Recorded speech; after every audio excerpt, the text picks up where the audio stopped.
Voilà. Auguste, on est déjà en live, hein. Ok, d'accord. Comment t'entends? J'espère qu'on t'entend. De tout cœur, On va j'espère qu'on demander t'entend. aux gens s'ils m'entendent. Je vais demander.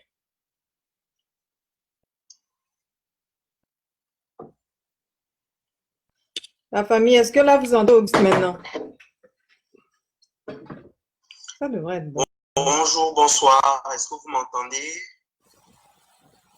Désolé pour ce petit souci technique. J'espère que c'est trop en m'entend. Ça devrait être bon. Je pense que tu peux commencer. On va juste faire un récapitulatif. Donc, la famille, la semaine passée, on a vu les résistances à la colonisation au Gabon, partie 1 et 2. Il s'agissait surtout de voir en fait les héros qui sont méconnus dans la résistance au Gabon. C'est-à-dire qu'en général, on a parlé de Bombay, de Nyanda Makita. Ouais, c'est bon, c'est bon. OK. Continue. Donc aujourd'hui, ce qu'on va faire, c'est surtout discuter maintenant, continuer. La semaine dernière, on s'est arrêté sur l'anecdote concernant l'impongwe et cette livraison de cire, de peau de cire d'abeille, vous vous souvenez. Je voudrais demander à Auguste de recommencer parce qu'on a eu cette interruption brutale euh, juste après cette anecdote-là. Donc, il va finir aujourd'hui les résistances à la colonisation dans l'estuaire et pour parler des quelques provinces qui nous restent. Voilà. Donc, merci beaucoup pour votre attention et pour votre indulgence par rapport aux soucis techniques. Depuis que Facebook ne nous permet plus de faire des lives interactifs, c'est à chacun d'entre nous de trouver ses logiciels ou quoi que ce soit. Sauf que pour des questions de, on va dire quoi, de propriété intellectuelle et également de partage, je préférais que la personne qui m'a quand même fourni beaucoup de bibliographie par rapport à aux résistances à la colonisation du côté des Miennes dans l'estuaire, même dans le maritime. Donc, je préférais que cette personne soit là avec moi parce que ça faisait des années que lui, il était déjà au courant de pas mal de choses. Moi, c'est seulement depuis l'année passée. Et je pense que quand on est à la recherche de la vérité, on a une bonne dose d'humilité. Donc, merci en tout cas d'avoir accepté cette invitation. On va terminer aujourd'hui sur la résistance à la colonisation et puis on pourra continuer la semaine prochaine sur les résistances à la traite négrière ou la semaine suivante, on va faire une publication ultérieurement. Alors sur ce, par rapport au temps déjà, je vais te laisser continuer Auguste et je te remercie aussi pour ta disponibilité. Wow. Donc, pour les sources, ne t'inquiète pas, j'ai les mêmes sources, donc on va les communiquer lorsqu'on va publier les textes des résistances. Donc voilà, il y a ça. Donc nous étions à l'estuaire, plus particulièrement les résistances des peuples congolais. Nous avions parlé de la résistance d'Olamba, ce qu'on appelle glace aujourd'hui, donc des Congolais de glace. Et là, nous parlons de Rentino. Donc, en fait, qu'est-ce qui s'est passé? Rentino, qui est Rentino?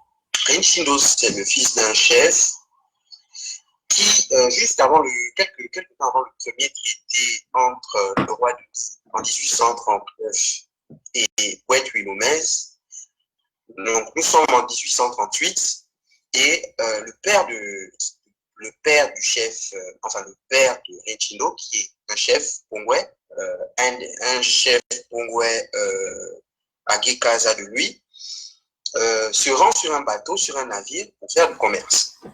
Et c'est un navire français. Et il monte sur le bateau avec 100 pots de cire croatide. Donc, en fait, dans le deal, il doit livrer 100 pots de cire au commandant, au capitaine du navire français. Et lorsque le capitaine fait le décompte, il se rend compte qu'il n'y a pas 100, il y a 99. 99. Or, pour lui, le chef en question, il y a bien 99, il y a bien 100 pots de cire. Donc, il essaie de s'expliquer et en s'expliquant, bon, il s'explique avec des gestes et le capitaine français considère que c'est un acte d'insoumission ou de révolte. Il sort, il dégaine son pistolet et il lui tire dessus. Donc, la scène se passe devant Rienchindo, son fils. Rienchindo rentre dans une colère noire, il rentre dans son village et il décide de se venger. Mais en fait, Rienchindo, disons que il faisait déjà partie des gens qui n'étaient pas très favorables aux Français, il ne les aimait pas beaucoup. Donc, en fait, si on veut, cet incident va lui permettre, en fait, de s'opposer véritablement, brutalement, et contre la France et en même temps de se venger. Et donc, il va commencer à attaquer les navires français. Il va attaquer les navires français, il va prendre des otages, il va même détruire l'un de leurs navires par une pirouette. Parce que tout ça, ça se passe, il les attaque comment? J'ai dit la dernière fois que les peuples côtiers, en général, se battent sur l'eau. Donc, ils attaquent les navires avec des pirogues et par une manœuvre dont il a le secret, il va faire détruire un navire français et un autre dont il va capturer l'équipage et l'autre aussi qui avait été pris dans la manœuvre va, bon, heureusement, le commandant du navire va réussir à sauver son bateau, mais l'autre bateau va être détruit et l'équipage va être pris en otage. Donc, et bien évidemment, il y a une réaction de la France, parce qu'en fait, ça s'étend sur une longue période, c'est-à-dire sur une année et demie par là. Pendant toute cette période-là, Rienchindo attaque les navires, etc., etc. Donc, la France finit par réagir. Donc, elle réagit. On essaie de mettre la main sur Rienchindo et ses gars. On n'arrive pas. Mais finalement, ils réussissent à attraper. Lui, qu'est-ce qu'il fait? Il sait que la France a, comment dire ça, est lié au roi de Nirapochombo. En fait, le roi de Nirapochombo est en relation avec la France. A de bonnes relations avec la France, a de bonnes relations avec le roi de Nirapochombo, qui a souvent été son émissaire pour aller négocier lorsqu'il y avait par exemple des rois qui étaient réfractaires ou des chefs coutumiers qui étaient réfractaires à l'implantation française ou à la discussion commerciale avec les Français, comme on a vu du côté de la révolte des Gallois, par exemple. Oui. Mais ça c'est après, parce que chronologiquement, ça, c'est en 1838. Seulement, ce que tu dis est vrai dans le sens que Rapochombo, même avant de commencer les négociations avec les Français où on l'envoie, il a travaillé dans un bateau français durant sa jeunesse. Donc, les Français le connaissent, en fait. Il était francophile. Donc, Rienchindo, sachant cela, va dire aux Français que moi je suis le fils, il ne va pas solliciter, il va dire aux Français qu'il va mentir aux Français que moi je suis le fils du roi de Nirapochombo pour que les Français aillent voir le roi de Nirapochombo et pour que le roi de Nirapochombo intervienne en sa faveur d'une certaine façon, pour forcer le roi de Nirapochombo à négocier pour lui. Donc, le roi de Nirapochombo va venir, va négocier, mais pour le roi de Nirapochombo, comme c'est un chef quand même, on peut pas mettre en prison un chef. Donc, le roi de Ni, qui sait très bien que c'est pas son enfant, mais le roi de Ni ne peut pas tolérer qu'on mette au fer un chef. Donc, il va négocier, mais la négociation va échouer. Et les Français vont le prendre, vont l'enfermer dans un de leurs navires et le navire va partir. Bon, la suite de l'histoire, je ne sais pas si je dois en parler parce que là, maintenant, c'est des éléments, on va dire, mystiques qui interviennent. Alors, on avait dit que les choses mystiques, bon, Si on est Voilà. presque à la fin, si c'est relié, tu peux le dire Voilà. là, pour ne pas faire du coq à l'âne. Plus tard, on parlera des histoires mystiques à la fin. En gros, ce qui se passe, c'est quoi? C'est que jusqu'à aujourd'hui, vous voyez qu'on a des cérémonies chaque année à la pointe de nuit. Bon, ces cérémonies sont pour calmer les génies des eaux du coin. Rapotchombo maîtrisait ces génies-là. Parce que vous savez que chez nous, le chef n'est pas seulement chef sur le plan physique, temporel, c'est-à-dire matériel, physique, il est aussi chef spirituellement parlant. Donc, lorsque Rapotchombo constate que les négociations ont échoué et que le bateau part, donc en général, les bateaux partent, il n'y a aucun problème, mais cette fois, le bateau en partant se coince dans le corail. Le bateau a des problèmes techniques incompréhensibles et le bateau s'arrête. Donc, le bateau ne peut plus partir. Et donc, ce qui se passe, c'est que l'équipage, et pour la petite histoire, c'est justement le bateau de Bouet-Wilomez. Il s'agit du bateau de Bouet-Wilomez qui va revenir plus tard signer le traité.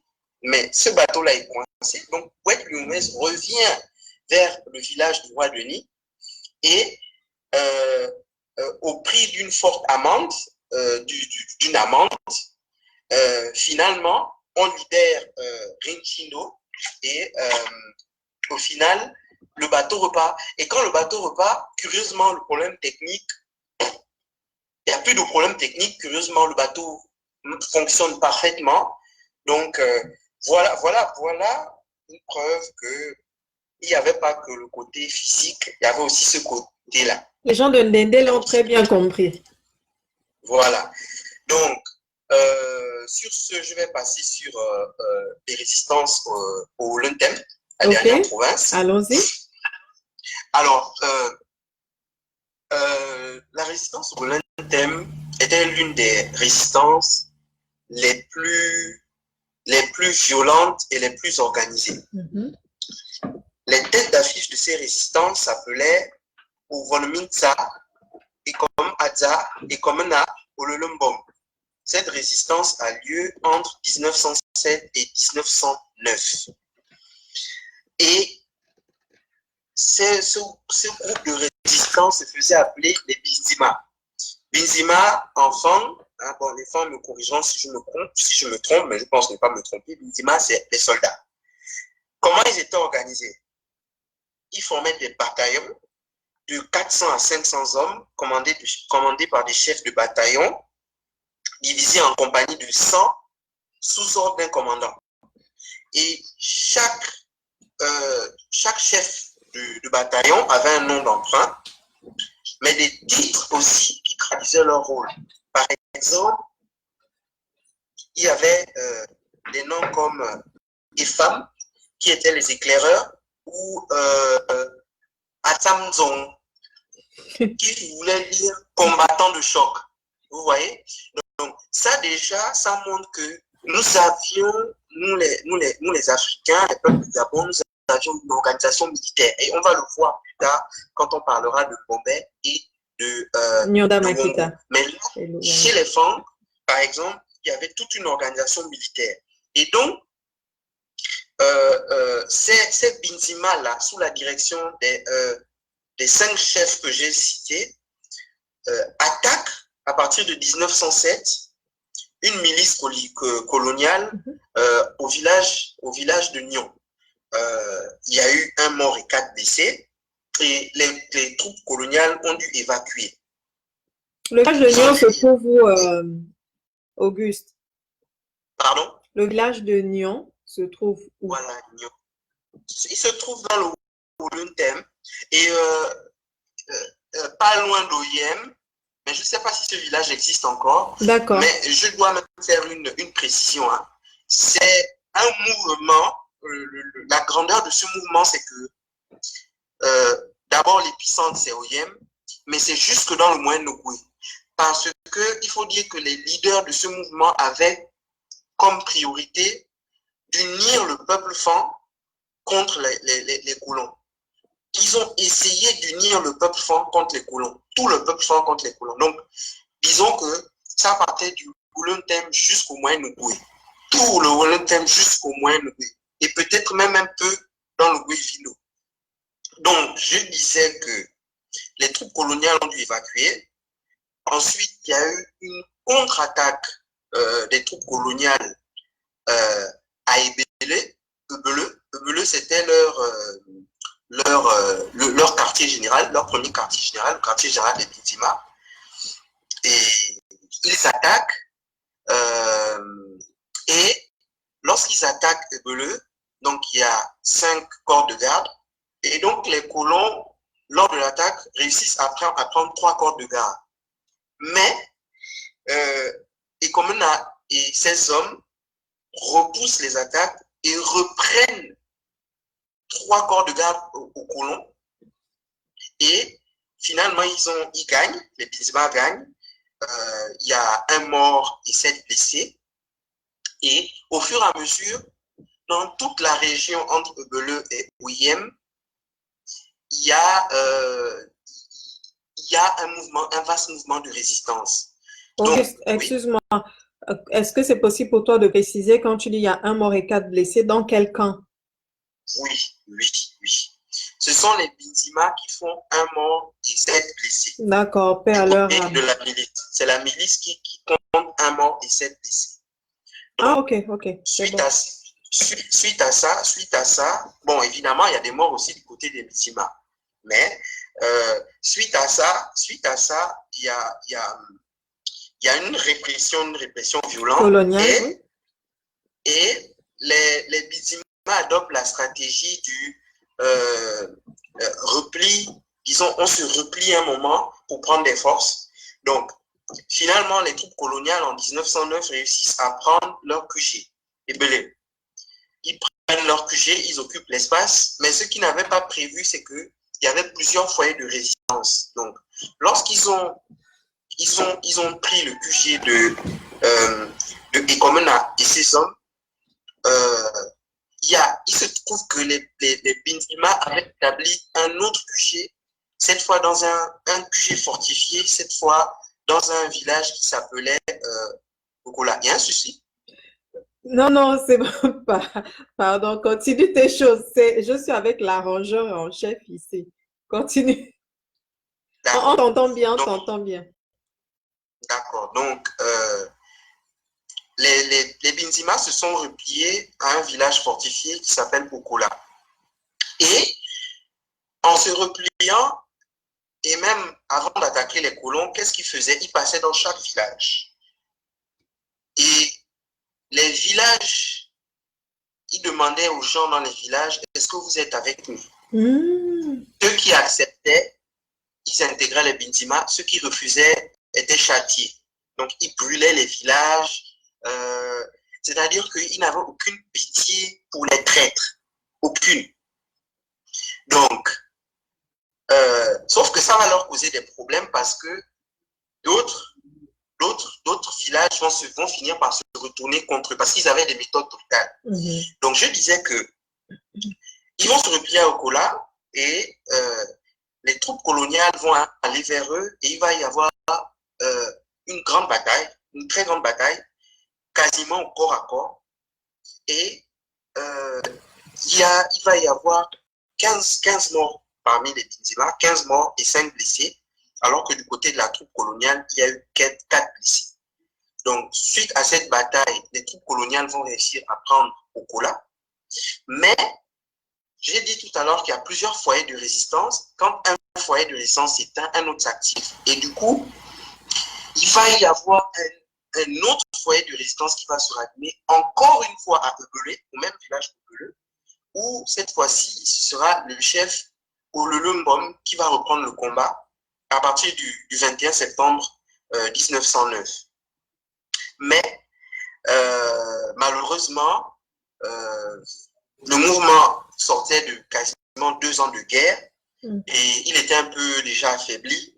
Donc, Ololumbom ne va pas résister très longtemps et il va donc devoir se rendre, même s'il y a d'autres groupes au niveau du Moyen-Ogooué, au niveau du village qu'on appelle Djonkville, qui est sur l'Ogooué, au niveau du Moyen-Ogooué, il va y avoir des accrochages dans cette région, malheureusement, le mouvement va péricliter et c'est comme ça que la résistance des Bindima va s'arrêter. Voilà. Ok, vas-y.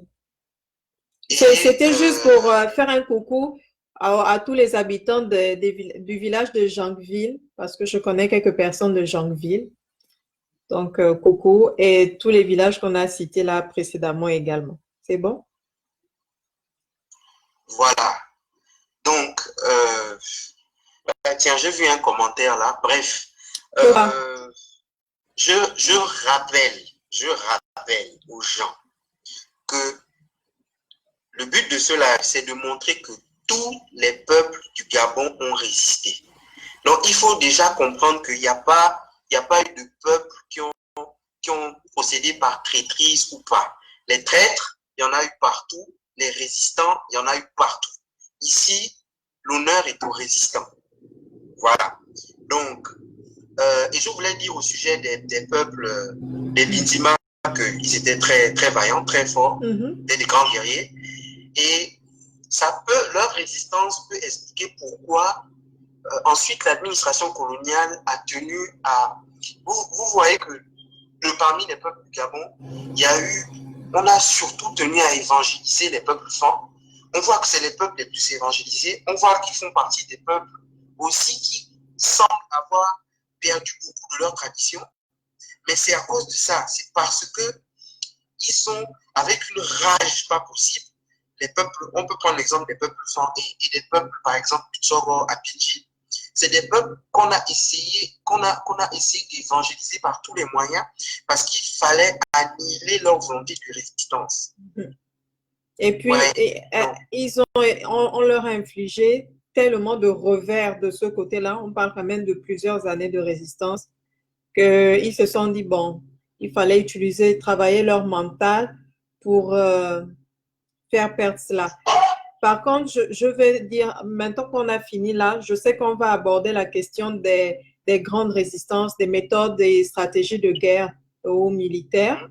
Mais ici, je veux juste dire quelque chose parce que on voit avec l'affaire des Bindima que ils avaient leur méthode. C'était vraiment des gens qui étaient forts, qui étaient craints, d'accord? Mais le fait est que leur méthode était tellement dure envers leurs propres frères qu'ils ont fini par s'attirer le courroux d'autres fans aussi, en fait, qui en avaient marre. Par exemple, ceux qui ne voulaient pas rentrer dans l'armée, les hommes qui étaient suffisamment forts, on va dire, qui ne voulaient pas ou ne se sentaient pas concernés, ben, ils leur faisaient subir des supplices ou bien certains qui résistaient un peu trop étaient juste assassinés ou tués. Alors, moi, cette affaire-là me rappelle aussi la secte militaire que formaient les Obamba et les Pounou il y a plus de 600 ans. Leur méthode de recrutement était aussi très, très dure. Et c'est comme ça que c'est d'ailleurs la dislocation des Obamba, des Pounou est même venue surtout de là, de cette militaire-là, parce que ils ont fini par s'attirer des ennemis. Et pour que les ennemis puissent les mettre par terre, il a fallu s'allier avec l'ennemi portugais, par exemple. Donc, c'est juste pour nous interpeller aujourd'hui aussi. Lorsqu'on veut avoir l'assentiment de tout le monde, il y a une façon de procéder. C'est un savant mélange, un équilibre entre la diplomatie et bien sûr l'intégrité. On reste intègre, on reste constant, mais il y a aussi une façon de faire. C'est-à-dire, ça ne sert à rien de susciter des querelles inutiles. Parce que au final, qu'est-ce qu'on veut? On a un ennemi commun et c'est ce qu'on veut que les autres comprennent.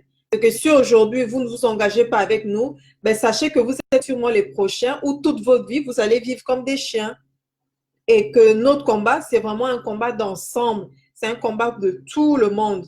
C'est ça ce que je voulais dire. Donc, dans nos méthodes, dans la façon de faire, il faut que l'on se définisse. OK, notre problème aujourd'hui, c'est pas de se ressembler. C'est pas, par exemple, qu'on attend que tout le monde soit converti à la même religion, tout le monde ait la même couleur de peau, tout le monde épouse les mêmes idées.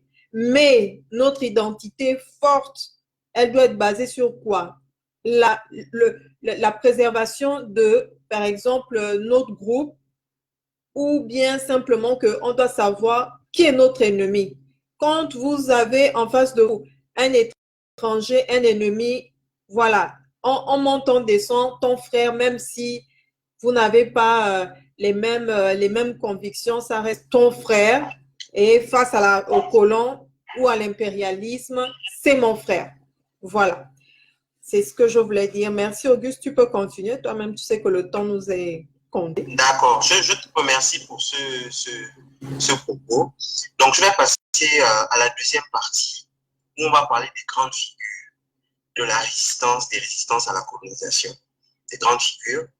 Jusque-là, on a tenu à parler des figures vraiment méconnues. C'est vrai que même les grandes figures ne sont pas vraiment connues, mais au moins, il y a quelques personnes qui ont déjà entendu parler de ces gens. Quand je dis de ces gens, je parle de Bombay, je parle de Nyonda Makita, je parle de Wongu, je parle de Mantol. Bon, je vais commencer par Bombay. De son vrai nom, Bombay Anyang. Pour moi, Bombay, c'est le plus grand résistant à la colonisation. Pourquoi est-ce que je dis ça? Rien que dans la durée. Oui. Bombay, la révolte de Bombay et de l'ensemble des Mitsoros. C'est très important parce que lorsque l'on parle des résistants dans les autres, il y avait quand même certaines personnes qui vivaient leur vie, qui ne se préoccupaient pas de ce qui se passait. Il y avait d'autres personnes qui ont résisté et qui ont collaboré. Il y avait d'autres personnes qui ont pris des armes, qui ont résisté jusqu'à ce qu'ils soient défaits. Mais la caractéristique de la révolte des Mitsoros, c'est que non seulement c'est tout le peuple Mitsoro qui se soulève, mais le soulèvement a duré 9 ans. De 1904 à 1913, c'est la plus longue résistance à l'implantation coloniale et à la colonisation qu'on ait au Gabon. Et pourquoi aussi je dis que c'est le plus grand résistant, ou l'un des plus grands résistants? C'est aussi à cause de l'intensité des combats. L'intensité des combats et les autorités coloniales ont eu toutes les peines du monde à mater la résistance de Bombay et ses gens. Il y a aussi le fait que Bombay a tissé des alliances en dehors de son État.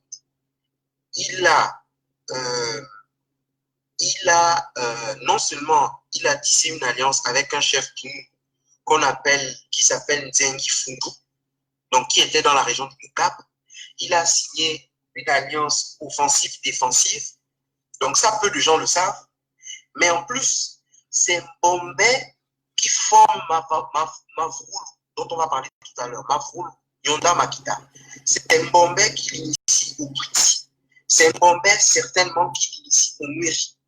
Et j'ai dit, quand je parlais des Koda et des Bakwele, qu'ils ont un rite qui s'appelle Meiji, qui doit être un rite similaire au Muri, parce que le Muri, c'est un des aspects du Muri, c'est de former les hommes à la guerre, aux batailles.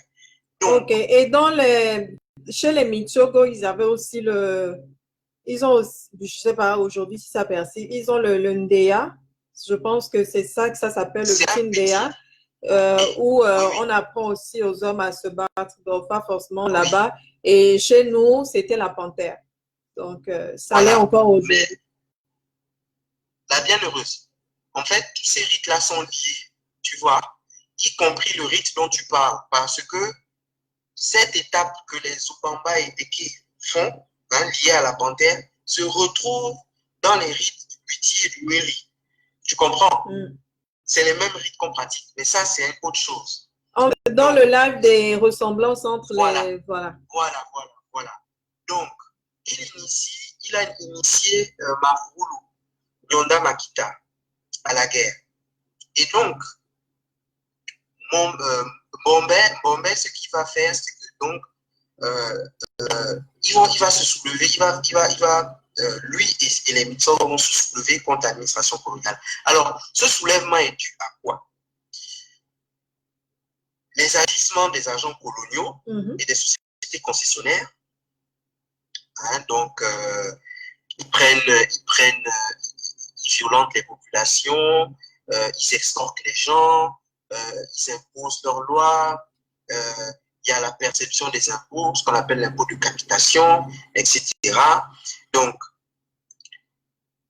en plus, ils viennent installer un poste militaire en pays Mitsogo. Et puis, il couchait avec les femmes des autres. On a vu ça la semaine dernière avec le résistant à Onja, là.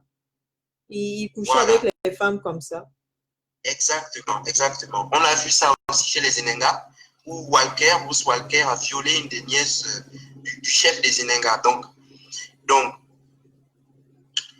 ils installent leur base militaire, leur poste militaire, et donc les Mitsoko répliquent en attaquant leur maison de commerce, leur factorerie. Donc, suite à ça, il y a une contre-attaque de la milice coloniale, sauf que quand la milice coloniale arrive, il n'y a plus personne. Donc, les hommes de Bombay font le vide. Mais pendant qu'ils font le vide là, ils regroupent leurs forces en réalité. Donc, ils emploient des stratégies comme ça pour surprendre l'ennemi. Donc, brusquement, une fois qu'ils se sont regroupés, brusquement, ils attaquent un poste militaire à Ebea. Donc, ils tuent un Français et un tirailleur. Et suite à ça, qu'est-ce qu'ils font? Donc, les premières attaques commencent en 1904. Suite à ça, Bombay regroupe 600 hommes et décide de marcher sur Muila. Donc, Muila, la ville de Muila que vous voyez là. Bon, à l'époque, ce n'était pas une ville, c'était un poste village militaire. Voilà, un village où il y avait un poste militaire colonial.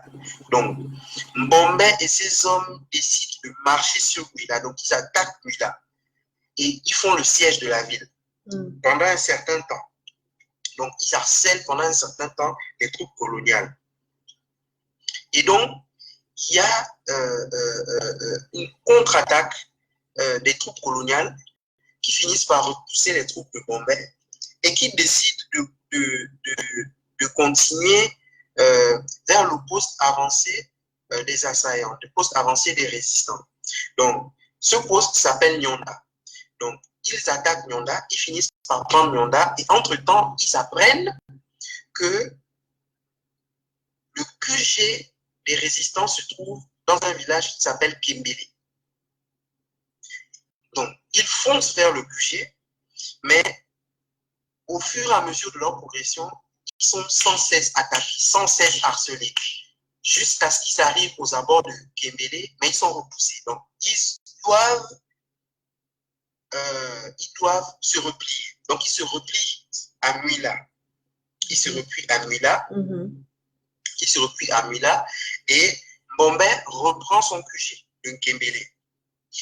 Et pendant une période, puisqu'il est affaibli, Bombay va essayer de négocier. Mais il va négocier, c'est une ruse. Juste négocier le temps de reprendre des forces. Donc, il négocie. Il y a une période d'accalmie et brusquement, il attaque à nouveau le poste de Muila et il harcèle les troupes coloniales. Et quand je dis harcèle les troupes coloniales, c'est parce que aussi, il faut savoir qu'il n'arrivait pas à mater la résistance parce que les hommes de Bombay étaient, dit-on, invisibles au combat. Donc, ils avaient des techniques qui les rendaient invisibles. Ils attaquaient de nulle part, ils disparaissaient. Donc, c'était vraiment compliqué pour eux. Donc, voyant qu'ils n'arrivent pas à mater les résistants Mitsogo, ils n'arrivent pas à les mater, qu'est-ce qu'ils font? Ils vont commencer à détruire systématiquement à l'aveugle tous les villages. Ils vont détruire à l'aveugle les villages. Et ils vont encore essayer de marcher sur le poste enfin pas le poste, ils vont encore essayer de marcher sur le QG qui avait été repris par les hommes de Bombay. Ils vont essayer encore de marcher sur Kimbili. Donc, Bombay contre-attaque, il est encore repoussé par les colons. Et donc, qu'est-ce qu'il fait? Il fait le vide autour des postes avancés des colons. Quand je dis fait le vide, ça veut dire quoi? Ça veut dire que ils coupent leur approvisionnement. Parce que autour des postes, là, il y a des villages qui s'approvisionnent en bananes, en produits, en viande, etc. Donc, il fait le vide. Donc, toutes les populations qui sont aux alentours disparaissent. Et pendant qu'il fait le vide, il harcèle, il continue à harceler les colons. Il les harcèle, et il déplace son QG, justement, il déplace son QG dans un village qui s'appelle Kikota. Donc, les troupes coloniales, les administrateurs coloniaux et tout ça apprennent l'endroit où se trouve Kikota. Donc, ils décident de faire une marche dessus. Et ils marchent sur Kikota et ils rencontrent des troupes de Bombay qui défendent le village. Et là, il y a une grande bataille. Grande bataille. Et cette bataille finit par donner la victoire aux troupes coloniales. Sauf qu'ils ne mettent pas la main sur Bombay. Ils ne mettent pas la main sur Bombay. Et bon, ça les énerve. Et au final, après moult tractations, ils finissent par arrêter Bombay avec la complicité de quelqu'un, encore une fois. Et donc, Bombay est arrêté et est emprisonné et condamné à 10 ans de déportation au Tchad. Finalement, avant sa déportation, on l'a assassiné, on l'a tué. On dit que ça c'est la version des autorités, qu'il est mort dans sa cellule, mais en réalité, nous pensons que, moi je pense, beaucoup d'autres pensent qu'il a été tué, exécuté dans sa prison, le 27 août 1913. Donc on a la date. Okay. Le 27 août 1913, il a été tué. Il y a aussi quelque chose que tonton Dimitri Motogo nous avait dit, c'est que les Apinji, là c'est vrai que c'est un Tsogo, mais je vais lui demander après s'il y a un lien, parce que les Apinji, lors des razzias par exemple et tout ça, on ne pouvait pas les prendre. Quand on savait que on avait pris un, ils doivent toujours mourir sur leur terre. Donc, quand on prenait l'un des leurs, en tout cas, il faisait quelque chose pour que celui-là, il meure sur sa terre. Mais ni la déportation, ni les razzias et autres, les leurs devaient mourir loin, quoi. Il faisait tout pour que la personne meure sur sa terre. Tout à fait, tout à fait. D'ailleurs, les Apinji aussi ont résisté à leur manière à l'implantation coloniale, puisqu'il y a les fameux combats mystiques. Voilà. Mais sur ce que tu viens de dire, je veux dire que c'est même pas seulement ce trait-là. C'est même pas seulement un trait de caractère Apinji, c'est un trait de caractère qu'on retrouvait chez tous les peuples. Pourquoi? Parce que lorsqu'on prenait les gens préféraient se suicider, les femmes préféraient se jeter à l'eau avec leur bébé, les hommes préféraient se suicider ou se battre jusqu'à la mort pour éviter d'être vendus ou d'aller aux Amériques, quoi. Bon, ça c'est la... Moi, j'ai appris justement dans les peuples du Sud qu'il y en a qui faisaient carrément assassiner l'un des leurs pour que lui, il ne puisse pas partir et qu'on récupère son corps. Parce que c'était important d'enterrer l'enfant là. Exactement, exactement. Donc, voilà pour l'histoire du Bombay, qui est, comme tu disais, qui est pour moi le plus grand des résistants. Il n'y aurait pas eu de Nyanda Makita s'il n'y avait pas eu Bombay. D'accord. Le plus grand stratège, quoique Wongo était un grand stratège aussi, mais selon moi, le plus grand stratège, c'était Bombay. Donc, s'il y a vraiment un grand héros à la résistance, à la pénétration coloniale et à la colonisation, c'est bien lui. Donc, sur ce mois, je vais passer sur... je te laisse finir avec les stratégies militaires parce que je veux qu'on puisse voir à la fin les outils qu'ils avaient. Il faut que les gens aussi soient replacés dans le contexte. Quels étaient leurs instruments de guerre, à part, c'est vrai, les combats mystiques qu'on va voir à la fin. Mais eux, ils combattaient avec quoi? Et le colon avec quoi? D'accord. Le colon avait des canons, des fusils de dernière génération de l'époque, des mitrailleuses. Il avait des soldats en nombre qui recrutaient un peu partout, des fameux tirailleurs sénégalais, mais en fait, ils étaient recrutés un peu partout, donc qui étaient entraînés, etc. Ils avaient souvent comment dire ça, des guides et des interprètes. Donc, du côté des résistants, ils avaient de vieux fusils à pierre, ils avaient des lances, pardon, des couteaux, des machettes, mais ils avaient le terrain pour eux. Ils avaient des techniques de guérilla, ils se fondaient dans la forêt, ils maîtrisaient bien la forêt, ils ne faisaient qu'un avec la forêt. Ils avaient un courage, mais d'une extrême, c'est-à-dire que, par exemple, pour le cas des Pintima, c'était des gars, non, ils n'avaient pas peur du feu, hein. On leur tire dessus, ils foncent dans le tas. Donc, ils méprisaient la mort et le danger. Donc, ils avaient aussi des techniques. Vous voyez les techniques, par exemple, qu'on a vues pendant la Seconde Guerre mondiale, que les Japonais ont utilisées pendant la Seconde Guerre mondiale, ou les Vietnamiens ont utilisées durant la guerre du Vietnam, où les gars sont terrés sous le sol, dans les trous, etc. Ils faisaient des pièges aussi. Exactement, ils faisaient des pièges. On ne te voit plus, Auguste. Tu as changé Ouais, l'écran. Ok, c'est bon. Je crois que c'est bon. Ouais. Donc, ils faisaient des Donc, pièges, ils attaquaient. Les armes étaient disproportionnées. On va dire d'une façon cartésienne, les armes étaient disproportionnées. Du côté, Oui, par exemple, du colon, c'était quand même des armes lourdes, je veux dire. C'était pas des armes blanches là comme le couteau. Exactement, exactement. Mais la bienheureuse, malgré ça, et on l'a vu tout au long des derniers lives, on a vu que malgré ça, en réalité, ils n'arrivaient pas à venir à bout des résistances. Et à chaque fois, ils ont utilisé la ruse. La ruse. Et ce qui a infligé un revers, c'était en général que ce sont des personnes qui méprisaient la mort. Ce sont des personnes qui avaient la dignité, je veux dire, comme pigment là. C'est comme si, exactement.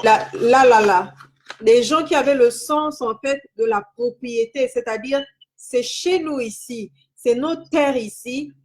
Nous n'avons pas de pays, de terre de rechange. C'est la terre où on a enterré, par exemple, nos ancêtres. Et comme il y avait une importance avec ça, c'est-à-dire le sol où sont enterrés tes parents, les reliques, des choses comme ça, tu ne pouvais pas accepter qu'on puisse venir souiller ça ou que ton pouvoir, la définition du pouvoir chez nous, on recevait ça d'en haut. Et puis, tu avais des gens de façon horizontale qui venaient te dire, c'est chez nous maintenant, tu ne pouvais pas l'accepter. Donc, c'était ça, leur première force, c'est-à-dire que c'était vraiment le courage, ok, ils avaient surmonté la peur de mourir, la peur de perdre, mais c'était des jusqu'au-boutistes. C'était des jusqu'au-boutistes. Et malheureusement, c'est souvent une faille dans leur propre système qui a causé quelque chose. Il y a toujours des failles. Mais pour finir avec cet aspect des choses-là, moi je voudrais dire que, et je touche du bois, ils n'ont jamais pu attraper un quelconque résistant, quel qu'il soit. On l'a vu même avec Rentino, ils avaient toujours des difficultés. Chez les Bakwele, on a vu chez les Kota, etc. Ils n'ont jamais pu, sans utiliser la ruse, attraper un quelconque résistant. C'est toujours la ruse pour corrompre, parce qu'au traître, il y a quelque chose. Ils utilisaient la ruse pour trouver la faille ou bien pour corrompre quelqu'un. C'est en général, tout ça, vous allez toujours trouver, c'est un traître. C'est un traître ou quelqu'un a basé le secret. C'est ça. Aujourd'hui, je suis sûre que ces traîtres-là que l'on retrouve dans toutes les provinces, ben, ils ne sont pas mieux lotis que tout le monde parce que c'est une souffrance qui retombait sur nous tous. Voilà, bien sûr. Et souvent, comme le disait Wendy Aïkilédia la dernière fois, que ce soit les traîtres ou ceux qu'on appelait les tirailleurs sénégalais, ben, ils n'avaient pas souvent le choix. On les enrôlait de force. Les traîtres là, c'était souvent des gens qui voulaient simplement survivre parce qu'ils savaient que s'ils se rebellaient, c'était la mort assurée. Voilà. Et vous voyez qu'on a beaucoup parlé là de bombardement. On a parlé de bombardement, donc bombarder les villages. Voilà. Donc, on peut comprendre qu'il y ait des gens qui se soient dit que bon, on préfère mener une lutte passive ou on préfère ne pas mourir plutôt que de se faire descendre. Qui sont rentrés dans la fatalité. Je veux donner Voilà. ici une certaine anecdote. C'est par rapport à nous en Obamba. Quand on dit par exemple militaire, on dit Oworo. Oworo, c'est quoi? C'est parce qu'en fait, la majorité des soldats français ou coloniaux qu'on avait chez nous, c'était des gens qui parlaient Wolof. Donc, des Sénégalais, on va le dire. C'est comme ça que dans notre langue maintenant, pour dire soldat, ce sera Woro. Juste pour dire Wolof, c'est ça. Et ça, c'est effectivement ma grande sœur qui me l'a dit. La dernière fois, je ne savais pas. Parce qu'on pense souvent que c'était des blancs, blancs, blancs. Non. L'armée coloniale, ils allaient recruter et puis bon, c'est ça. Oui, La oui. deuxième chose, c'est... Oui, pardon? Mais tous les hauts gradés étaient blancs. Oui, bah forcément. La deuxième histoire que j'ai, c'est de ma famille Fan. Donc, il s'est passé qu'il y a donc un ascendant de cette famille-là qui a beaucoup combattu en fait contre les colons. Et c'est pas le Wolontem, c'est des fonds de l'estuaire. Sauf que un moment en brousse, parce qu'il a dû se cacher, on ne l'a jamais pris. Quand les Blancs passaient, qu'est-ce qu'ils faisaient? Ils prenaient en forêt, ils tuaient celui qui était derrière, ils tiraient le corps, il allait se cacher en brousse. Donc, c'est comme ça que celui qui était le plus devant se rendait compte que les autres sont où? Parce que quand ils allaient en forêt, c'était par des pistes, donc ils étaient alignés. Et c'est comme ça qu'en utilisant soit des poisons, des arbalètes, des choses comme ça, il arrivait à tuer, mais il faisait tout pour tirer la personne dans la forêt parce que le bruit des pas de soldats faisait en sorte qu'on n'entend pas quand toi tu tires quelqu'un sur les feuilles. Bon, lui, son souci, c'est qu'il est resté pendant des années en forêt. Mais lorsque les gens maintenant allaient en forêt, un jour, il y a des gens qui l'ont vu, qui ont dit, oh, tu n'es pas mort, tu es ici. Il a laissé partir ces gens-là une fois, mais après, il a eu peur. Il s'est dit, ah, mais ces gens-là, en allant au village, m'ont peut-être trahi. Il est rentré dans une sorte de psychose. Et c'est comme ça que, quand il voyait maintenant des gens en forêt, qui le reconnaissaient, puisque c'était les forêts familiales et tout ça là, il tournait là-dedans, il les tuait. Il les tuait. Donc, il tuait ses propres gens, en fait, parce qu'il avait peur d'être trahi et qu'on puisse dire qu'il est dans cet endroit-là. Et on a un moment, en fait, les gens, donc les femmes de ce village et aux alentours, ont dit non. Il nous énerve, il ne fait que tuer les nôtres. On va le dénoncer aux Français. C'est comme ça que lui, il a été dénoncé et il y a eu, comme on va dire, une battue dans cette forêt-là. Et puis, c'est comme ça que lui l'a tué. Donc, si vous aussi, vous avez des récits comme ça dans vos familles, n'hésitez pas à m'en faire part. Aujourd'hui, dans cette famille, quand on prononce son nom, c'est comme un nom d'un sorcier, d'un assassin. Mais les raisons qu'il avait poussé à assassiner, c'était qu'il avait vraiment peur d'être trahi et qu'il s'était mis à tuer toute personne qui le reconnaissait en forêt ou qui le voyait. Voilà. Donc, sur ce, tu peux continuer. D'accord. Donc là, je vais passer maintenant à Nyanda Makita. Ce qu'il faut savoir sur Nyanda Makita, c'est que il est le leader de la révolte des Bajak. Je vais expliquer pourquoi je dis Bajak et non juste Punu. J'utilise le terme Bajak à dessein parce que, en fait, il évoque les ancêtres d'un certain nombre de peuples. Il évoque une nation, une ancienne nation qui était voisine à la nation Congo. Donc, on a tous entendu parler de l'Empire Congo. Et de cette nation-là viennent les peuples Punu, Lumbu et Vungu et apparentés. Et Punu, donc, vient entre autres du mot Puni, qui signifie les assassins. Donc, en fait, les Punu étaient l'avant-poste guerrier des éléments de cette nation-là, qui se sont battus contre les Portugais qui avaient mis à sac l'Empire Congo. Et lorsqu'ils ont été vaincus, ils se sont déplacés vers le Congo, vers l'actuel Congo-Brazzaville et vers le Gabon. Et donc, quand je dis Bajak, je veux montrer que, en réalité, quand Nyanda Makita et ses hommes se soulèvent, il ne s'agit pas seulement des Punu, il s'agit des Punu. Les Punu, c'est l'épicentre, les Bapunu, c'est l'épicentre, les Punu, les Vungu les Lumbu, peut-être les Kissi, je ne sais pas trop, mais en tout cas, ces trois peuples-là étaient ensemble. Et au passage, la dernière fois, on a parlé de la résistance des peuples Vili. J'ai parlé d'un chef qui s'appelait Ndende ou Ndindi. Ndende est Lumbu. Il n'est pas Vili, il est Lumbu. Je voulais faire cette précision-là. Donc, l'ensemble des peuples imériens s'est soulevé avec comme leader Nyonda Makita, qui a reçu le flambeau de Bombay, parce que c'est Bombay qui l'a formé à l'art de la guerre.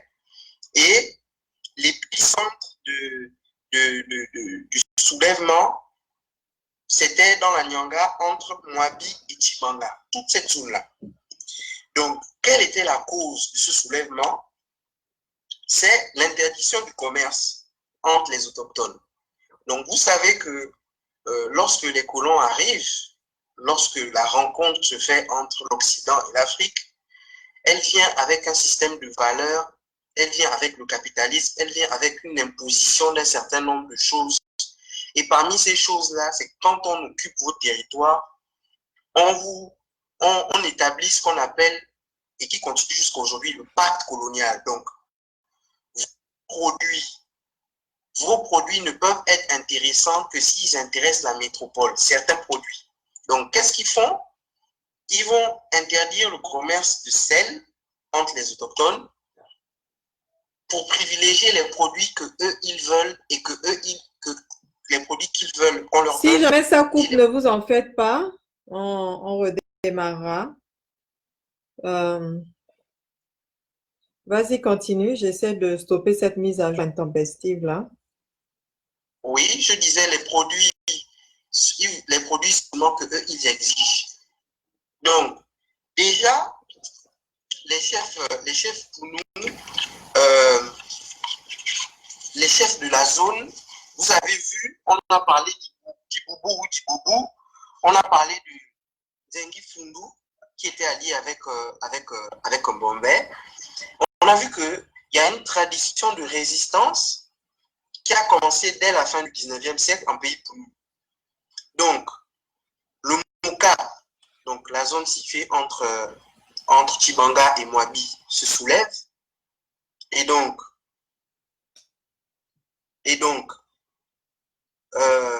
les hommes de la milice coloniale décident de mater les résistants et ils envoient leurs colonnes, donc comme d'habitude, attaquer mater les zones de résistance, donc pacifier toute cette zone-là. Et Nyonda Makita lance 3 attaques. Il lance 3 grosses attaques contre les troupes de la coloniale. Ces attaques sont repoussées, mais malgré tout, malgré que ces attaques soient repoussées, ils gardent le contrôle de la région. Donc, les troupes coloniales n'arrivent pas à prendre le contrôle de la région. Et sur ce, il y a une grande bataille qui va avoir lieu sur les bords de la Douni. Donc, la Douni, je crois que c'est un des fleuves un bras de l'Ogoué qui coule dans la Nyanga. Donc, il va y avoir une bataille sur les bords de la Douni. Et suite à cette bataille, il va y avoir encore 11 batailles. Et les troupes coloniales ne vont pas réussir à vaincre les hommes de Nyonda Makita. Ils vont rester maîtres du terrain. Ils vont même se taper le luxe d'attaquer une factorerie qui se situait dans un coin qui s'appelait Mongo. Et lors de cette attaque, il va y avoir un Sénégalais qui va être même tué. Donc, quand ils voient qu'ils n'arrivent pas à mater les résistants, qu'est-ce qu'ils font? Ils envoient des renforts, ils rassemblent leurs forces et ils se renseignent sur les postes, le QG, où se trouve le QG des résistants. Donc, voilà. Une fois qu'ils ont trouvé le QG des résistants, ce QG-là s'appelait Kuneramba, qui était dans le Mokab. Donc, ils vont avoir l'information que Bombay et ses troupes étaient regroupés à Kuneramba et ils vont décider d'attaquer Kuneramba et aussi un autre un autre avant-poste des résistants qui était cette fois à Mouaki, dans la ville de Mouaki. Donc, ils vont attaquer ces postes et ils vont réussir à les prendre, ces avant-postes, ces QG, ils vont réussir à les prendre. Mais la résistance ne va pas faiblir pour autant. La résistance ne va pas faiblir pour autant. Et les troupes de Mavroul, donc de Nyanda Makita, vont contre-attaquer. Donc, ils vont contre-attaquer et cette situation va vraiment lasser les autorités coloniales, donc qui vont tenter de... Puisque, en fait, la résistance commence en 1906 et finit en 1909. 1906-1909. Donc, on va avoir, elle va durer donc 4 ans. Donc, les autorités coloniales vont décider d'en finir avec Mavroul ou avec Nyanda Makita. Et donc, ils vont encore contre-attaquer. Et cette fois, ils vont définitivement prendre son QG et tous ses avant-postes. Et ils vont... Ils n'ont pas utilisé sa femme? Ou bien tu... Non, cette fois, ils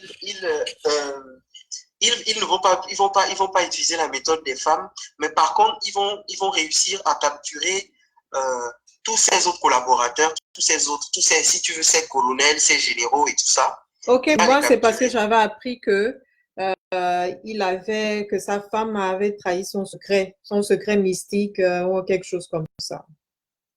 C'est possible,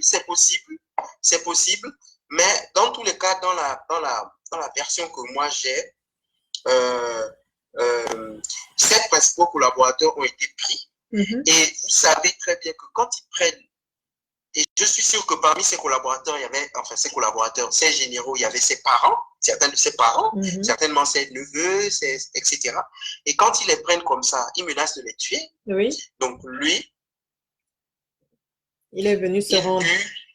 Il dut donc se rendre aux autorités coloniales. Et donc il s'est rendu, sauf que on n'a jamais retrouvé son corps. On l'a jamais, c'est bizarre, on dirait qu'il s'est volatilisé. C'est-à-dire qu'ils l'ont pris, mais il s'est volatilisé. Mais ce qui est sûr, c'est qu'ils ont décapité le mouvement. C'est-à-dire que quand ils ont pris les collaborateurs, ils en ont tué pas mal, ils ont arrêté pas mal de gens, mais lui-même, on n'a jamais réussi véritablement à avoir la main sur lui. Ok. Très bien, Auguste. Ok, on va donc aller sur les guerres mystiques. On a à peu près... Non, mais c'est pas fini, hein. Il nous reste encore 2 grandes résistances. Ah bon, il y avait qui d'autre encore là? Il y avait Eman Tole, Adjolé et il y avait Wongo. On ne peut pas ne pas parler de Wongo et de Eman Tole. Je suis déjà fatigué. Non, c'est pas ça, c'est pour mon matériel ici. Là, on a pour 12 minutes qui restent, maxi. Mais on peut donc, si tu veux, on peut couper d'abord et ensuite on reprend pour... il ne nous reste plus que les 2 là. On reprend pour les 2 là. Essaye de faire un là, peut-être en... En 12 minutes, il n'y a pas de problème. Je vais parler d'Eman Tole. Donc, Eman Tole, ce sont les femmes, c'est le chef de la révolte qui a commencé, dont le foyer se trouve dans le Moyen-Ogooué, dans la région de Djolé. Donc, si vous voulez, entre Lambaréné et Djolé. Et il faut savoir que Eman Tole haïssait les Français. Il les haïssait. Donc, il va y avoir d'abord des premiers accrochages en 1886 entre lui et des troupes de la coloniale. En fait, c'est lié avec des coursiers quotas, en fait, des coursiers des maisons de commerce là. Il y a eu un malentendu qui a fait que les hommes de Mantole qui habitaient dans son village, donc Tsere, qui s'appelait Tsere, ont tué un coursier quota ou 2 coursiers quota et sans essayer de savoir qui avait tort, qui avait raison, les colons ont décidé de brûler son village pour un problème qui ne les concernait en rien. Donc, suite à ça, Eman Tolo, qui n'aimait pas déjà les Français, a gardé une dent farouche contre eux et a décidé qu'il n'est pas question qu'un blanc mette pied dans son village. Et suite à ça, ils vont même arrêter un agent de la société du Haut-Ogooué, donc qui était une maison de commerce, des maisons concessionnaires là, qui administraient et qui géraient souvent à la place de l'administration coloniale. Ils vont prendre un blanc de cette maison de commerce là, qui s'appelait Valentin. Et tu sais pourquoi je ris? Voilà, donc, qui s'appelait Valentin. Donc, ils vont l'attraper, ils vont lui raser la tête, ils vont lui frotter le piment dans le corps et ils vont le mettre nu, en plein soleil. Oh, ils ont fait. Oh, donc, c'est depuis que les gens là font les choses comme ça. Ah, ça, frotter le piment aux gens, bastonner, frotter le piment. Ok, j'ai compris. Voilà. Donc, ils vont le mettre au soleil. Ils vont le mettre au soleil. Au soleil, la chaleur là. J'imagine la couleur de Valentin là. Bravo. Imaginez le soleil. Le boulot au paprika. Le soleil là. Et on est en saison de pluie. Un blanc. On lui frotte le piment partout. On le met nu, on le met là, à la cour du village. Il reste là des heures. Donc bien évidemment, l'administration coloniale ne va pas laisser cet affront. Et donc, ils vont contre-attaquer. Donc, il va y avoir encore des accrochages. Et ils vont demander à Eman Tolo de se soumettre. Eman Tolo va refuser de se soumettre et faire acte de soumission. Donc, ils vont encore une fois brûler le village d'Eman Tolo, et qui s'appelait Ntsege. Et donc, cette fois, Eman Tolo ne va pas abandonner. Et qu'est-ce qu'il va faire? Il va établir une alliance. Il va signer une alliance avec 13 villages, même pas 13 villages, 13 clans-enfants, où il sera à sa tête. Et ils vont décider de marcher sur le poste de Njolé, qui vont attaquer Njolé. Et donc, le mouvement va prendre de l'ampleur et les attaques vont être répétitives. Donc, la société du Haut-Ogooué, qui est une maison de concessionnaire, société concessionnaire, va devoir recruter des miliciens pour mettre fin au mouvement de résistance. Et donc, il va contre-attaquer, mais une contre-attaque violente. Et donc, ils vont brûler des villages, bref, les méthodes que vous connaissez. Et donc, le mouvement va finir par s'essouffler. Et finalement, Eman Tolo va se réfugier chez ses beaux-parents. Il va se réfugier chez ses beaux-parents, mais ses beaux-parents vont le trahir. Ils vont le trahir et les autorités vont arriver au village des beaux-parents, mais ils ne vont pas réussir à l'attraper parce que il a joué du sabre. En fait, il s'est fait passer pour je veux dire ça comme un bouffon et tout et tout. Ils n'ont pas su que c'était lui.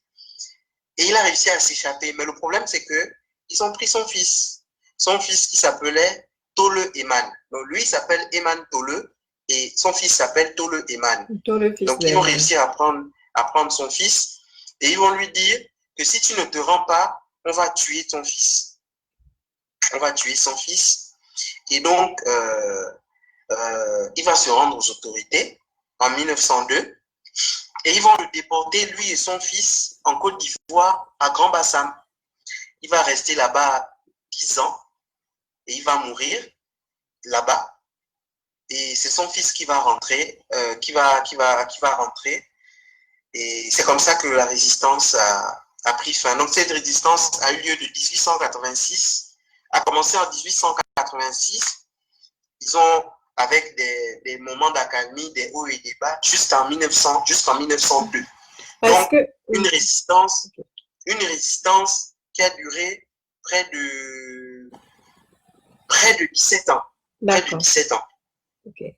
Donc, voilà comment la résistance des populations du Djolé, de la Banga Bigné, s'est finie.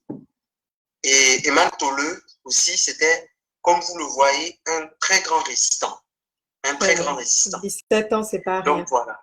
Super. Ah ben oui, c'est pareil. Alors, je te laisse aller à, à Wango, s'il te plaît. Si ça ne s'arrête pas avant, donc... Vas-y. Après, je vais faire un récapitulatif. Je ferai un petit live de 10 minutes comme la dernière fois pour tous ceux qui ont des questions, tout ça là. Et puis, on y répondra tranquillement. Voilà. Concernant Wango, j'ai rappelé dans notre live la dernière fois que Wango, c'est la résistance des peuples Bawandi. Donc, je rappelais la dernière fois que la résistance des peuples Wango, c'est de 1928 à 1930. De 1928 à 1930. Or, j'ai parlé dans les résistants méconnus des premières résistances en pays Bawandi avec un chef qui s'appelait Pemba, déjà dans les années 1886. Donc, Wango est un héritier de cette tradition de résistance. Vous voyez? Et il faut savoir qu'en 1928, le pays Bawandi est le seul pays, enfin la seule zone du Gabon qui n'est pas encore totalement contrôlée par l'administration coloniale. Donc l'enjeu, c'est de contrôler cette zone et les Bawandi refusent de se plier à l'autorité coloniale. Donc d'abord, ils refusent de payer l'impôt. Donc il y a une révolte en 1928 avec 12 chefs qui soutiennent Wango. En fait, il y a deux meneurs. Il y a Wango et son lieutenant Lesibi. Donc, la révolte commence avec un incident qui a eu lieu à cause des miliciens. Donc, vous savez vous-même comment, on a rappelé à plusieurs reprises comment les miliciens, traitaient les gens. Donc, ça, c'est la goutte d'eau qui a fait déborder le vase. Donc, il y a une révolte, il y a un soulèvement. Et les Sibi mènent la première attaque. Mais il faut savoir que quand je dis les Sibi mènent la première attaque, en fait, Bongo et ses hommes, depuis des mois, préparaient la guerre. Donc, ils s'étaient préparés. Donc, les Sibi, sous le commandement de les Sibi, les premiers groupes d'hommes Bawandi attaquent les postes avancés, les postes coloniaux avancés. Et il y a une victoire, il y a une victoire des résistants, il y a une victoire des résistants qui repoussent les troupes coloniales. Et suite à ça,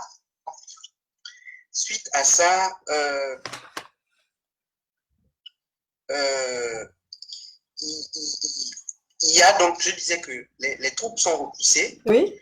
Et il faut dire, toi qui parlais tout à l'heure de comment ils étaient, les guerriers de Wango étaient très très bien organisés, très très bien organisés. Je vais citer quelques hauts faits d'armes. Voilà. Par exemple, ils utilisaient le relief à leur avantage. Ils avaient ce qu'on appelle des guerres de partisans, ce qu'on appelle les techniques de guérilla. En fait, ce sont les Africains qui ont inventé ces techniques. Donc, ils avaient aussi un renseignement très sophistiqué. Ils avaient des gars un peu partout, dans les postes, dans les colonnes, dans les troupes coloniales. Ils avaient des gens qui les renseignaient sur leurs déplacements, etc.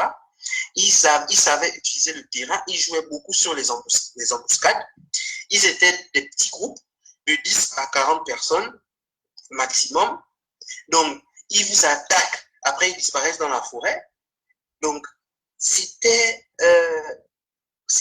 quasiment impossible de les avoir. Et malgré les renforts, malgré un recul de la résistance, ils n'ont pas pu venir à bout de Wango et ses hommes. Et vous savez comment ils ont dû procéder pour venir à bout des résistants. Ah, en tout cas, comme ils n'arrivaient pas à venir à bout des résistants, ils ont pris un avion, un hydravion, qui est passé au-dessus des villages de la zone en révolte. Donc, ça a créé une panique totale parce que les gars n'étaient pas habitués à ça. Donc, ça a créé une panique totale. Et donc, du coup... De là où est parti, le blanc est fort, hein? Donc, du coup, Wongo, l'avion est parti de Lambaréné et qui a survolé la région rebelle. Donc, ça a créé la panique. Donc, du coup, les gars ont dû se rendre. Donc, Wongo s'est rendu le 9 août. Il y a eu beaucoup de morts. Le 9 août 1930. Voilà, le 9 août 1930. Il y a eu beaucoup de morts. Il y a eu des exécutions collectives. C'est-à-dire que quand les gars se sont rendus là, ils ont exécuté les gens. Ils ont exécuté les gens. Il y a eu au moins 150 prisonniers. On parle de... lorsqu'on parle d'exécution collective, on parle de têtes couchées sur des bilots. Donc, on les exécutait comme ça. Il y a eu au moins 150 prisonniers. Wongo et les Sibi ont été déportés à Bangui. Mais eux aussi, on n'a pas retrouvé leur corps. Ils ont disparu. Ils ont disparu. Tantôt, on dit qu'on les a tués, tantôt. Mais ils ont disparu. C'était des gars, mystiquement, ils pouvaient disparaître avant de se faire tuer. Belle transition.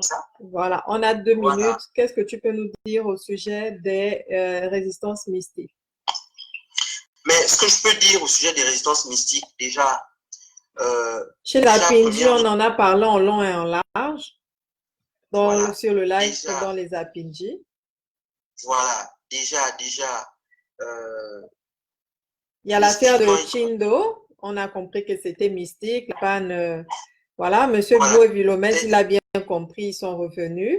Est-ce qu'il y en a d'autres comme ça, des combats mystiques qu'on ne connaît pas? Bon, par exemple, ils avaient des amulettes, etc., qui leur donnaient de la force ou qui leur donnaient la propriété d'un animal, par exemple, comme la panthère.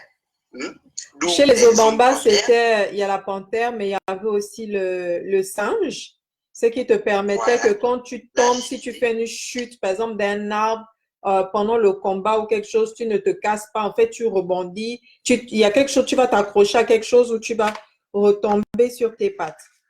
Voilà, exactement. Ils avaient ce qu'on appelle aujourd'hui des vaccins. Donc, le vaccin contre les serpents, qu'on utilise jusqu'aujourd'hui, encore les Obamba font ça. Ça se fait, je pense, avec le crâne d'un serpent très, très dangereux. Et donc, quand on vous fait ce vaccin-là, peu importe où vous êtes, vous faites fuir tous les autres serpents. Voilà. Ils avaient aussi des astuces qui les rendaient invisibles, des dons d'invisibilité. Par exemple, mettre la feuille sous la langue, une certaine plante, après un certain rituel, tu la mets sous la langue et là, tu deviens invisible. Voilà, tu deviens invisible, c'est dons d'invisibilité. Il y avait ça. Il y avait le fait qu'ils étaient carrément insensibles aux balles. Bon, il y avait ce genre de truc. Jusqu'à la Seconde Guerre mondiale, ça s'est fait. Donc, moi, j'ai des grands-parents qui ont fait la guerre d'Indochine, la guerre la Seconde Guerre mondiale simplement. Et puis, eux, ils faisaient ça. Bon, jusqu'à aujourd'hui, ça se fait quand tu vas à la guerre. Seulement, il y a des interdits. On peut te dire, par exemple, OK, tu vas faire ça, mais tu ne dois jamais te faire opérer. Or, en général, la maladie, tu as une maladie, par exemple, comme la hernie, où il fallait t'opérer. Ben, malheureusement, tu ne peux pas. Dès qu'on t'ouvre, tu meurs. C'était comme ça. Voilà, tout à fait. Donc, il y avait ça. Il y avait ce que Dimitri Montongola a rappelé. Donc, les Apinji qui, eux, ils s'emmerdaient pas. Ils se battaient pas physiquement, mais c'était la nuit que tout se passait mystiquement. Donc, combat mystique avec les prêtres. Voilà. Parce que vous dites que vous, c'est Dieu qui vous envoie. On va voir un peu votre puissance. Donc, voilà. L'église ne prospérait pas. Voilà. Il n'y avait personne dans l'église. Les églises étaient dépeuplées. Vraiment, les gens ne se sentaient pas bien là. Et puis, ils ont fini par laisser les Saint-Martin des Apinji. Voilà. Donc, il y avait ce genre de truc. Il y avait les hommes panthères. Les hommes panthères, ils étaient un peu partout. Donc, dans chacun de nos peuples avait ces hommes panthères qui étaient des résistants, qui attaquaient aussi les gens parce qu'ils ne voulaient pas de la présence des colons. Même si dans leur rapport, on parle des bandits, on parle de, voilà, de ce genre de choses. Et je sais que les peuples comme les Kota, les Kelé, les Obamba ont ça aussi. C'est-à-dire que le culte de la panthère, c'est tous les noms que vous voyez en Ngoï. Par exemple, vous allez voir Djambangoy. Tu as un nom, en fait, tu t'appelles par exemple Réténondial. Quand tu vas aller dans le culte de la panthère, on va trouver une caractéristique forte de toi. Si par exemple tu es un boudeur en Obamba, tu vas t'appeler, on va te dire Njamba Ngoy. Ça doit être attaché vraiment à une caractéristique de toi. Donc aujourd'hui, ce sont des noms qui s'héritent maintenant, alors qu'à la base, ça représentait juste une personne qui était rentrée dans un culte et qui avait une caractéristique forte. C'était ça. Tout à fait, tout à fait. Alors, donc, effectivement, bon, je ne te vois plus. Oui, mais c'est vrai que tu ne me vois plus, n'est-ce pas? Mais tu m'entends? Oui, très bien. Voilà, tu m'entends. Donc là, effectivement, par rapport au live, moi, je vais juste poster des compléments d'information. D'accord? On va poster des compléments d'information, OK? Et puis, sur les résistants, des choses desquelles on n'a pas pu vraiment discuter. On va le mettre. C'est bon, hein, on a fait le tour, hein, je crois. Voilà. On a fait le tour. Je te laisse publier sur ta page, comme ça, si des gens ont des questions. Oui, vas-y. J'avais juste une question à laquelle je voulais répondre. Une question qui avait été postée la fois dernière.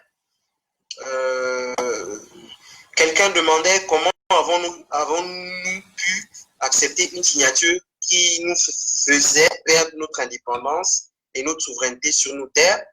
Alors, moi, je vais expliquer. Je te donne une minute, ça va s'arrêter. Oui. OK. D'accord. D'abord, ces traités, c'était du dol, c'est-à-dire que nos chefs ont été trompés. Ils ne comprenaient rien à ces textes, ça c'est la première chose. Donc, ils ne savaient pas c'était quoi ce genre de traité-là. Pour eux, les papiers, là, les croises, là, ça n'avait aucune valeur parce que, comme j'ai dit la dernière fois, pour les Africains, on ne vend jamais la terre est inaliénable. On peut la louer, mais on ne la vend pas. Et ensuite, voilà, ça ne représentait aucunement leur engagement. Yes. Ça ne représentait aucunement leur engagement. Donc voilà, voilà ce que je peux dire là-dessus. Et je pense que c'est bon. On fera un post là-dessus parce que là, ça va vraiment s'arrêter. Mais pour revenir là-dessus, c'est trop important pour passer comme ça là. Mais je vais écrire et également dire comment est-ce qu'on pouvait mentir aux gens en disant que c'est des traités commerciaux alors que c'était par exemple pour vendre leur terre et ils ont conservé cela. Et puis, c'était à chaque fois de la ruse. Donc, on va parler, je vais faire des posts. Abonnez-vous, lisez la page et puis on va en discuter, OK? Bon, sur ce, moi, je vous remercie. Vous avez vu? Je vais faire des posts. Je vais les partager. Je vais relayer. Voilà. Et je vais te marquer dessus. Et dans ces posts-là, on va revenir sur chacune des résistances en détail. Voilà. OK, ça marche. C'est tout ce que je voulais dire. Merci beaucoup à tous de nous avoir suivis. Donc, tout à l'heure, dans une demi-heure à peu près, je vais faire un petit récap encore et là, vous allez mettre toutes vos questions. Auguste et moi, on va se faire un plaisir de vous répondre parce qu'au moment où on parle là, malheureusement, je ne peux pas voir vos questions parce que je partage mon écran et puis je préfère ne pas y toucher. Donc, merci beaucoup d'avoir assisté à cela. Partagez, s'il vous plaît. Et c'est notre histoire, on a besoin de la vulgariser. Merci beaucoup, Auguste. Tu portes vraiment bien ton nom. Merci à toi, c'est moi qui te remercie. Cool. C'est moi qui te remercie. OK, merci. Arrêtez. Oh yo. Finalement, ça ne veut plus s'arrêter. Je t'ai dit. Terminé. Je pense que là, ça doit être arrêté. Terminé. Oui, oh.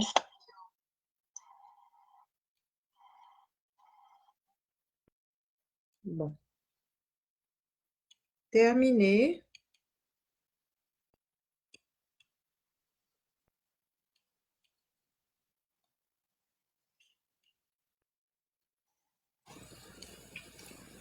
Ça, ce truc-là m'embête, là.